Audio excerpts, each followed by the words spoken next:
Desde la infancia me destaqué por la docilidad y la bondad de mi carácter.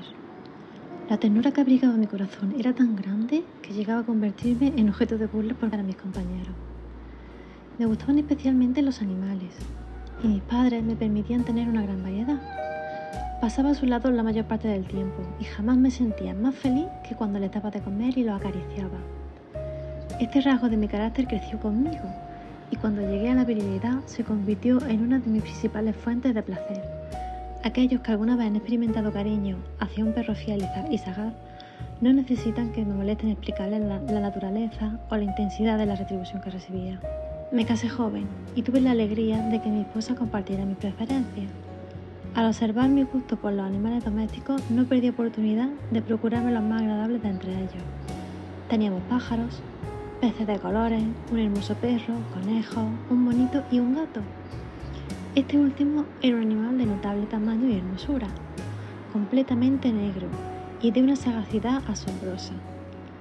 Al referirse a su inteligencia, mi mujer, que en el fondo era un poco supersticiosa, aludía con frecuencia a la antigua creencia popular de que todos los gatos negros son brujas metamorfoseadas. No quiero decir que lo creyera seriamente, y solo mencionó la cosa porque acabo de recordarla.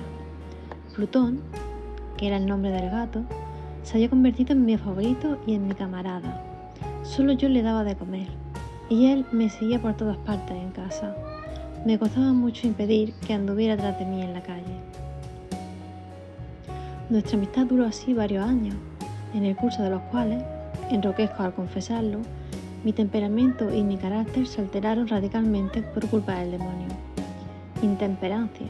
Día a día me fue volviendo más melancólico, irritable e indiferente hacia los sentimientos ajenos. Llegué incluso a hablar descomedidamente a mi mujer y terminé por infligir violencias personales. Mis favoritos, claro está, sintieron igualmente el cambio de mi carácter. No solo los descuidaba, sino que llegué a hacerles daño. Hacia Plutón, sin embargo, conservé suficiente consideración como para abstenerme de maltratarlo, cosa que hacía con los conejos, el mono y hasta el perro cuando por casualidad o movido por el afecto se cruzaba en mi camino. Mi enfermedad, empero, se agravaba. Y finalmente el mismo Plutón, que ya estaba viejo y por tanto algo enojadizo, empezó a sufrir las consecuencias de mi mal humor. Una noche que volví a casa completamente embriagado, después de una de mis correrías por la ciudad, me pareció que el gato evitaba mi presencia. Lo alcé en brazos, pero, asustado por mi violencia, me mordió ligeramente en la mano. Al punto, se apoderó de mí una furia demoníaca y ya no supe lo que hacía. Fue como si la raíz de mi alma se separara de golpe de mi cuerpo. Una maldad más que diabólica, alimentada por la ginebra, estremeció cada fibra de mi ser. Sacando del bolsillo del chaleco un cortapluma, lo abrí mientras sujetaba al pobre animal por el pescuezo y deliberadamente le hice saltar un ojo. Enroquezco, me abrazo, tiemblo mientras escribo tan condenable atrocidad. Cuando la razón retornó con la mañana, cuando hube disipado en el sueño los vapores de la orgía nocturna, sentí que el horror se mezclaba con el remordimiento ante el crimen cometido. Pero mi sentido era débil y ambiguo, no alcanzaba a interesar al alma. Una vez más me hundí en los excesos y muy pronto ahogué en vino los recuerdos de lo sucedido. El gato, entre tanto, mejoraba poco a poco. Cierto que la órbita donde faltaba el ojo presentaba un horrible aspecto, pero el animal no parecía sufrir ya. Se paseaba, como de costumbre, por la casa, aunque, como es de imaginar, huía aterrorizado al verme.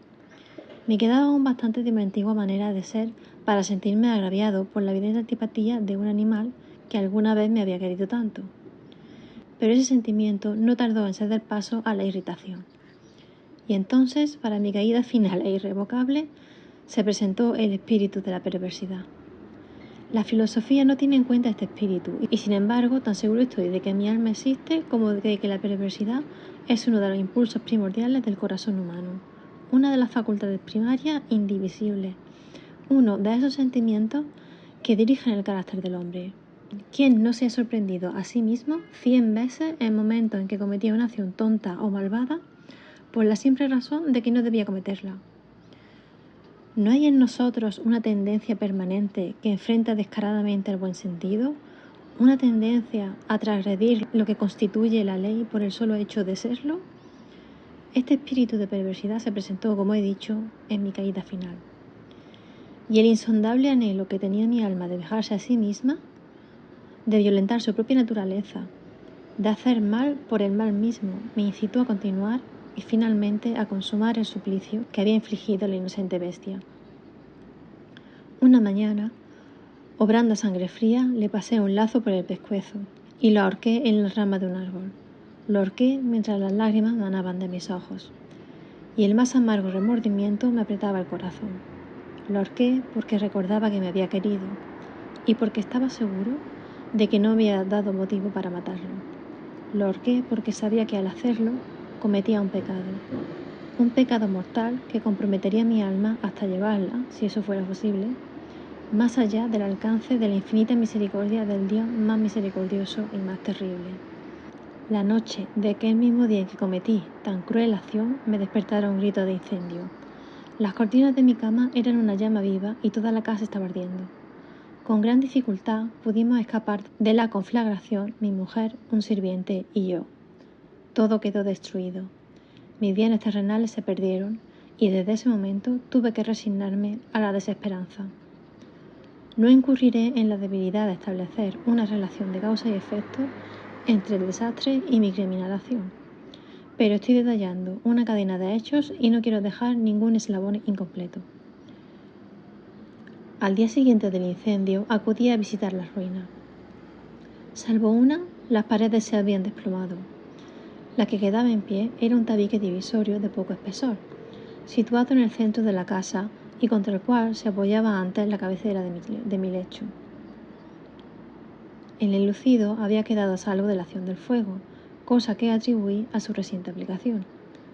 Una densa muchedumbre habíase reunido frente a la pared, y varias personas parecían examinar parte de la misma con gran atención y detalle. Las palabras extraño, curioso y otras similares excitaron mi curiosidad. Al aproximarme, vi que en la blanca superficie, grabada con un bajo relieve, aparecía la imagen de un gigantesco gato. El contorno tenía una nitidez verdaderamente maravillosa. Había una soga alrededor del pescuezo del animal. Al descubrir esta aparición, ya que no podía considerarla otra cosa, me sentí dominado por el asombro y el terror. Pero la reflexión vino luego en mi ayuda. Recordé que había ahorcado al gato en un jardín contiguo a la casa. Al producirse la alarma del incendio, la multitud había invadido inmediatamente el jardín. Alguien debió de cortar la soga y tirar al gato a mi habitación, por la ventana abierta. Sin duda habían tratado de despertarme en esa forma. Probablemente la caída de las paredes comprimió a la víctima de mi crueldad contra el enlucido recién aplicado, cuya cal, junto con la acción de las llamas y el amoníaco del cadáver, produjo la imagen que acababa de ver. Si bien en esta forma quedó satisfecha mi razón, ya que no mi conciencia, sobre el extraño episodio, lo ocurrido impresionó profundamente mi imaginación.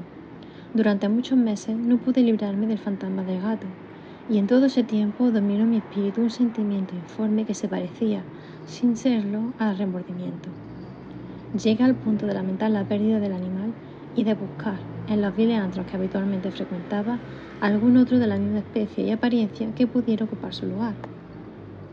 Una noche en que borracho me hallaba en una taberna más que infame, reclamó mi atención algo negro posado sobre uno de los enormes toneles de ginebra que constituían el principal moblaje del lugar. Durante algunos minutos había estado mirando dicho tonel y me sorprendió no haber advertido antes la presencia de la mancha negra en lo alto. Me aproximé y la toqué con la mano. Era un gato negro muy grande, tan grande como Plutón, y absolutamente igual a este, salvo un detalle. Plutón no tenía el menor pelo blanco en el cuerpo, mientras este gato mostraba una vasta, aunque indefinida mancha blanca que le cubría casi todo el pecho. Al sentirse acariciado, se enderezó prontamente, ronroneando con fuerza. Se frotó contra mi mano y pareció encantado de mis atenciones. Acababa pues de encontrar el animal que precisamente andaba buscando. De inmediato propuse su compra al tabernero, pero me contestó que el animal no era suyo, que jamás lo había visto antes ni sabía nada de él. Continué acariciando al gato y cuando me disponía a volver a casa, el animal parecía dispuesto a acompañarme. Le permití que lo hiciera, deteniéndome una y otra vez para inclinarme y acariciarlo. Cuando estuve en casa, se acostumbró a ella de inmediato y se convirtió en el gran favorito de mi mujer. Por mi parte, pronto sentí nacer en mí una antipatía hacia aquel animal. Era exactamente lo contrario de lo que había anticipado, pero sin que pueda decir cómo ni por qué, su marcado cariño por mí me disgustaba y me fatigaba. Gradualmente, el sentimiento de disgusto y fatiga creció hasta alcanzar la amargura del odio. Evitaba encontrarme con el animal. Un resto de vergüenza y el recuerdo de mi crueldad de antaño me vedaban maltratarlo. Durante algunas semanas me abstuve de pegarle o de hacerle víctima de cualquier violencia, pero gradualmente, muy gradualmente, llegué a mirarlo con inexpresable odio y a huir en silencio de su detestable presencia, como si fuera una emanación de la peste.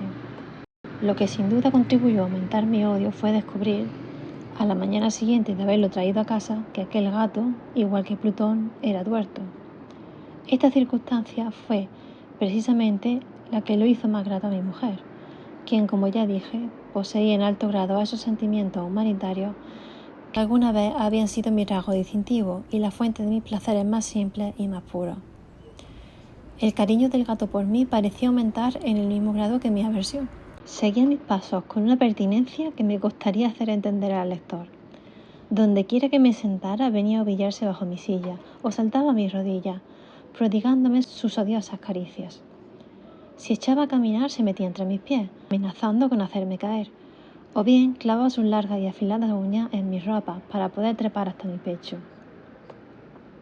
En esos momentos, aunque ansiaba aniquilarlo de un solo golpe, me sentía paralizado por el recuerdo de mi primer crimen, pero sobre todo, quiero confesarlo ahora mismo, por un espantoso temor al animal. Aquel temor no era precisamente miedo de un mal físico, y sin embargo me sería imposible definirlo de otra manera.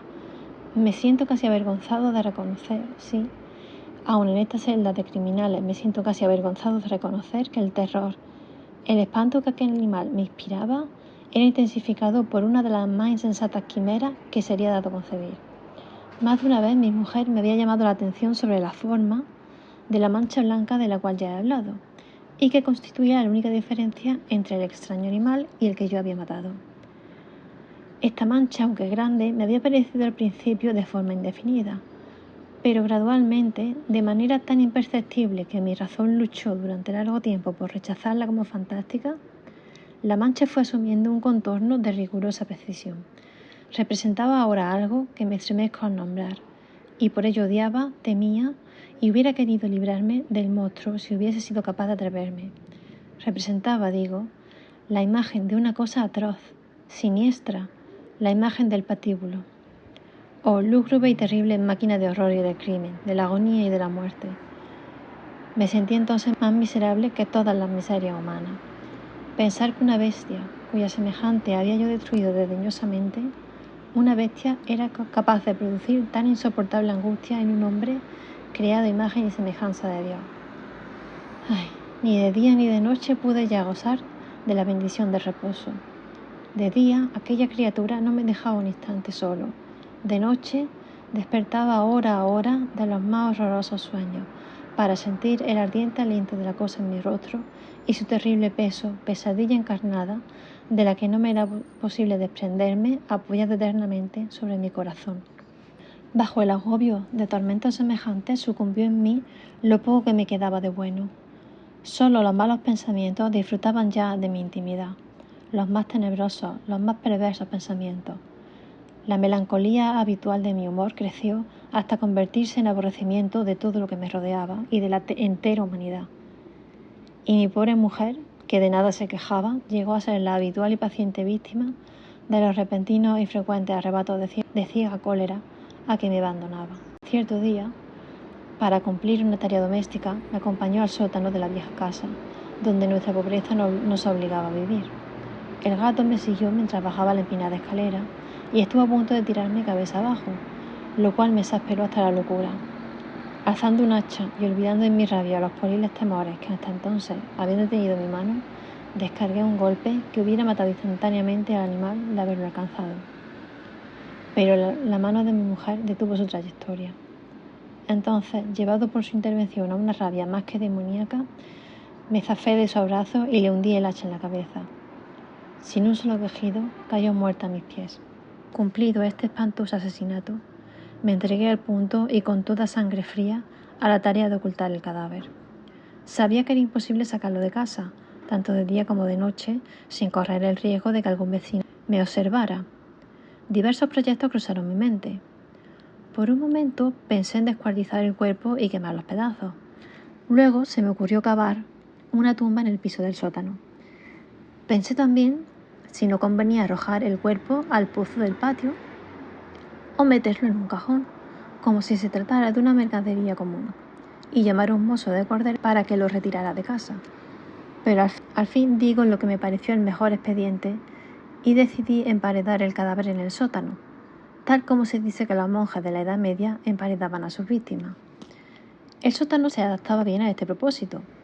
Sus muros eran de material poco resistente y estaban recién revocados, con un mortero ordinario que la humedad de la atmósfera no había dejado de endurecer. Además, en una de las paredes se veía la saliencia de una falsa chimenea, la cual había sido rellenada y tratada de manera semejante al resto del sótano. Sin lugar a duda, sería muy fácil sacar los ladrillos en esa parte, introducir el cadáver y tapar el agujero como antes, de manera que ninguna mirada pudiese descubrir algo sospechoso. No me equivocaba en mis cálculos. Fácilmente saqué los ladrillos con ayuda de una palanca y luego de colocar cuidadosamente el cuerpo contra la pared interna, lo mantuve en esa posición mientras aplicaba de nuevo la mampostería en su forma original. Después de procurarme argamasa, arena y cerda, preparé un enlucido que no se distinguía del anterior y revoqué cuidadosamente el nuevo enladrillado. Concluida la tarea, me sentí seguro de que todo estaba bien. La pared no mostraba la menor señal de haber sido tocada. Había barrido hasta el menor fragmento de material suelto. Miré en torno triunfante y me dije, aquí por lo menos no he trabajado en vano. Mi paso siguiente consistió en buscar a la bestia causante de tanta desgracia, pues al final me había decidido a matarla. Si en aquel momento el gato hubiera surgido ante mí, su destino habría quedado sellado. Pero por lo visto el astuto animal, alarmado por la violencia de mi primer acceso de cólera, se cuidaba de aparecer mientras no cambiara mi humor. Imposible describir o imaginar el profundo, el maravilloso alivio que la ausencia de la detestada criatura trajo a mi pecho. No se presentó aquella noche, y así, por primera vez desde su llegada a la casa, pude dormir profunda y tranquilamente. Sí, pude dormir, aun con el peso del crimen sobre mi alma. Pasaron el segundo y el tercer día, y mi atormentador no volvía. Una vez más respiré como un hombre libre. Aterrado, el monstruo había ido de casa para siempre. Ya no volvería a contemplarlo. Gozaba de una suprema felicidad, y la culpa de mi negra acción me preocupaba poco. Se practicaron algunas averiguaciones a las que no me costó mucho responder. Incluso hubo una perquisición en la casa, pero naturalmente no se descubrió nada. Mi tranquilidad futura me parecía asegurada. Al cuarto día del asesinato, un grupo de policías se presentó inesperadamente y procedió a una nueva y rigurosa inspección. Convencido de que mi escondrijo era impenetrable, no sentí la más leve inquietud. Los oficiales me pidieron que los acompañara en su examen. No dejaron hueco ni rincón sin revisar. Al final, por tercera o cuarta vez, bajaron al sótano. Los seguí sin que me temblara un solo músculo. Mi corazón latía tranquilamente, como el de aquel que duerme en la inocencia. Me paseé de un lado a otro del sótano. Había cruzado los brazos sobre el pecho y andaba tranquilamente de aquí para allá. Los policías estaban completamente satisfechos y se disponían a marcharse. La alegría de mi corazón era demasiado grande para reprimirla. Ardía en deseo de decirles, por lo menos, una palabra como prueba de triunfo y confirmar doblemente mi inocencia. «Caballero», dije por fin, cuando el grupo subía la escalera, «me alegro mucho de haber disipado sus sospechas. Les deseo felicidad y un poco más de cortesía». Dicho sea de paso, caballero, esta casa está muy bien construida. En mi frenético deseo de decir alguna cosa con naturalidad, casi no me he dado cuenta de mis palabras. Repito que es una casa de excelente construcción. Estas paredes, ya se marchan ustedes, caballero, tienen una gran solidez. Y entonces, arrastrado por mis propias bravatas, golpeé fuertemente con el bastón que llevaba en la mano sobre la pared del enladrillado, tras la cual se hallaba el cadáver de la esposa de mi corazón. Que Dios me proteja y me libre de las garras del archidemonio. Apenas había cesado el eco de mis golpes cuando una voz respondió desde dentro de la tumba. un quejido sordo y entrecortado al comienzo, semejante al sollozar de un niño que luego creció rápidamente hasta convertirse en un largo, agudo y continuo alarido, anormal, como inhumano, un aullido, un clamor de lamentación, mitad de horror, mitad de triunfo, como solo puede haber brotado en el infierno de la garganta de los condenados en su agonía y de los demonios exultantes en la condenación. Hablar de lo que pensé en ese momento sería locura. Presa de vértigo, fui tambaleándome hasta la pared opuesta. Por un instante, el grupo de hombres en la escalera quedó paralizado por el terror. Luego, una docena de robustos brazos atacaron la pared, que cayó de una pieza. El cadáver, ya muy corrompido y manchado de sangre coagulada, apareció de pie ante los ojos de los espectadores. Sobre su cabeza, con la roja boca abierta y el único ojo como de fuego, estaba agazapada la horrible bestia cuya astucia me había inducido al asesinato y cuya voz delatadora me entregaba al verdugo. Había emparedado al monstruo en la tumba.